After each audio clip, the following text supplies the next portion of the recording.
Itulah plus minusnya ikut sponsor atau calo.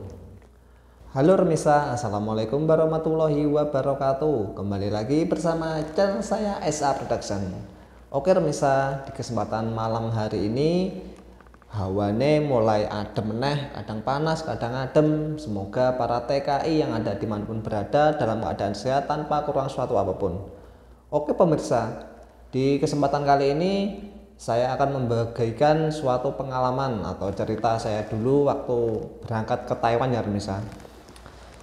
Kebanyakan untuk para calon TKI ya yang ada di Indonesia yang mau ke Taiwan, itu jalur prosesnya ke sini tuh kebanyakan ya, mayoritas 70% itu melalui sponsor atau lebih gampangnya disebut dengan calo.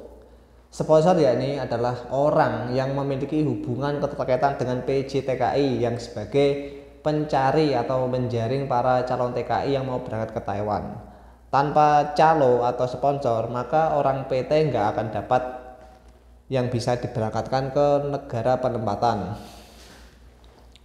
Calo atau sponsor bervariasi ya remisa, mulai dari biaya yang dikenakan atau tarifnya itu kembali lagi ke pihak sponsor atau PJ TKI masing-masing.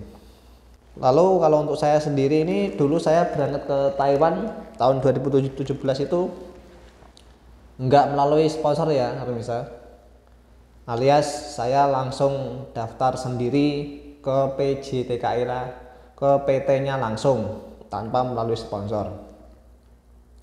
Ya bisa dikatakan ya melaku dewe, ibaratnya mbah dalan dewe remisa. Saya dulu memperoleh informasi tersebut dari teman saya yang sudah ada di Taiwan. Saya tanyakan langsung di mana prosesnya itu PJ TKI-nya, alamatnya. Waktu itu PT saya itu di daerah Tangerang ya remisa, PT-nya itu kalau nggak salah nama PT-nya itu PT Dharma Karya Raharja. Kalau untuk sekarang ini sudah tutup ya remisa, saya nggak tahu entah kenapa itu tutup. Mungkin ada rekan remisa semuanya yang mau berangkat ke Taiwan pasti ikut calo, nggak mungkin nggak ikut. Apabila kalau kalian masih nggak tahu jalurnya, prosedurnya, pasti ikut calo. Karena kalau kita ikut calo itu lebih enak, praktis, nggak ribet remisa. Wes apa-apa dipasrahke karo calo. Beda kalau saya dulu itu ngurus sendiri remisa. Mulai dari dokumennya, SKCK itu ngurus sendiri semua. Kalau kita ikut calo kan ibaratnya kalau kita sudah dapat job dari medikal itu pihak itu yang ngurusi. Ibaratnya itu kaki tangannya lah atau humasnya, hubungan masyarakat dengan calon TKI itu. Atau humas PT yang menghubungkan calon TKI ke PT tersebut itu. Itu fungsinya sponsor. Kalau untuk biayanya itu selisihnya lumayan remisa. Saya dulu kan cerita saya itu 2017 lalu itu ada itu anak remisa yang satu PT dengan saya. Itu dia tuh saya tanya-tanyain lah, ibaratnya interogasi. Gimana mas kamu kesini kena berapa? Nah itu saya bisa menyimpulkan yang ikut calo sama enggak tuh selisihnya itu 7 sampai 4 juta. Itu selisihnya remisa. Ibaratnya gora ada lomongan kok untuk duit semono remisa. Ya wong kangelan mosok ora ana duite ya moh to remisa. Nah, itu lebih enaknya ikut calo sebetul. Tapi yang enggak enaknya ikut calo itu enggak mau memikirkan nih gini remisa. Dia tuh nggak tahu pabrik yang dituju di situ entah bagus, marketnya bagus atau tidak, lemburannya ada enggak ya enggak tahu, ibaratnya masa bodoh lah. Mereka tuh dalam pikirannya tuh yang penting anak ini terbang, saya dapat fee dari PT tersebut, dapat uang lagi dari calon TKI tersebut. Ibaratnya belanti remisa, ibaratnya regane harganya 7.000 dihargai sama sponsor itu 8.000 atau 9.000 lah, kayak gitu modelnya. Dan kebanyakan ya nggak kebanyakan Remisa, mayoritas calo yang bikin ribet proses itu calo, karena mereka itu apa-apa uang. Contohnya kayak kemarin ya Remisa, saya itu ditawari sama calo atau sponsor di PJTKI saya dulu yang memberangkatkan saya ke sini itu. Kan saya itu kan sudah dapat job kan, misalnya sudah tangan, otomatis kan harus buat SKCK di Polda. SKCK kan untuk tetoan kan. Saya ditawari, kamu nggak usah pergi ke Polda, saya bantu ngurus, cuma bayar 500.000 pada waktu itu tahun 2017. Lah ngapain saya coba berangkat sendiri? Enggak pak, saya berangkat sendiri aja lah. Apalah hitung-hitung cari pengalaman gimana sih buat SKCK tersebut. Dan saya berangkat sendiri dan Remisa ngurus sendiri tuh biayanya nggak sampai 500.000, cuma 200.000 Remisa. Dari tempat saya tuh, saya kan domisilinya kan di Jawa Tengah tuh Remisa, di daerah Kabupaten Pati itu.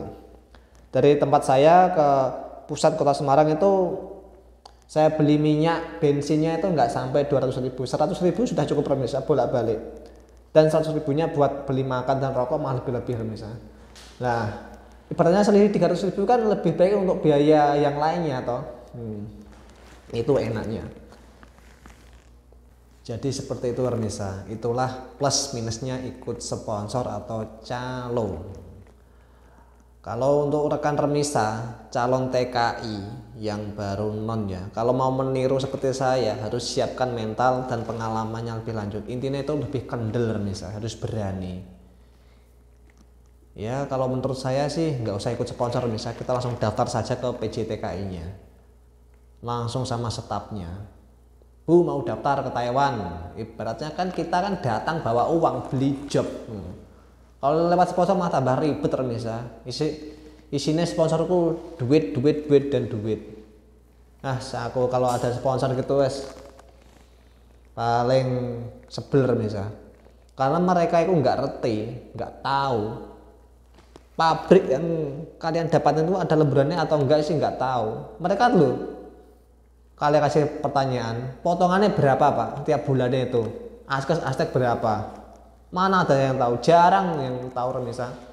Kalau masalah uang ya tahu sponsor itu.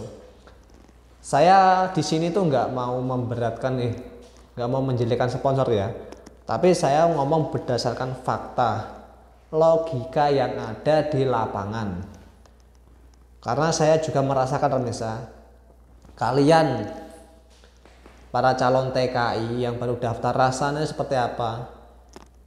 Daftar ke Taiwan uangnya enggak cuma 1-2 juta, puluhan juta Remisa, paling sedikit 50 juta.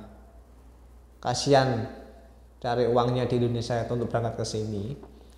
Apalagi kalau kita datang ke sini pabriknya enggak ada lemburannya, berarti zong itu mah tambah wes mumet Remisa.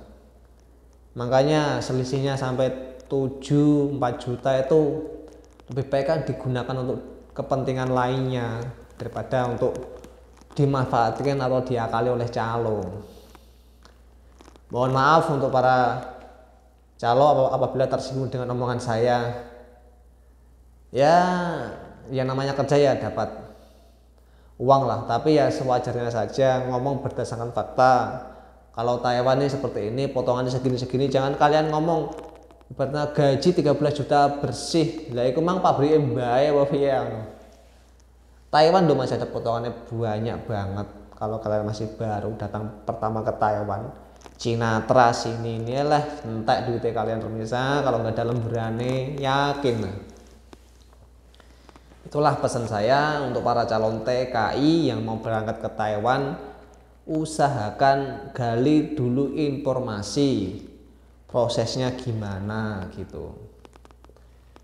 Kalau kalian masih banyak uang, ibaratnya uang lebih kan pas kacau kan nggak popo gitu, ben diurusi dia. Kalau saya dulu kan enggak ya, misalnya tak urusi dewe, ibaratnya kan nanti buat cerita untuk adik-adik saya atau teman-teman saya lah yang mau berangkat ke Taiwan, gini loh prosesnya gitu. Jadi begitu ya Remisa. Dan apabila ada pertanyaan, silahkan tambahkan di kolom komentar. Nanti saya nggak mau bicara banyak-banyak lah, takutnya saya disomasi kalau pihak calo. Di daerah saya dulu banyak banget remisa calonya itu. Di tempat saya mau berangkat ke Taiwan, tak pikir. Tapi dulu teman saya yang sudah berangkat ke Taiwan, saya tanyain PT-nya itu, dia ikut calo remisa. Lalu saya pikir lagi, kok ikut calo, cobalah proses sendiri, tahu-taunya malah lebih murah. Selisihnya lumayan remisa, 7 juta remisa saya itu. Kalau untuk masalah pabrik bagus enggaknya itu kembali ke rezeki kalian masing-masing. Calo nggak bisa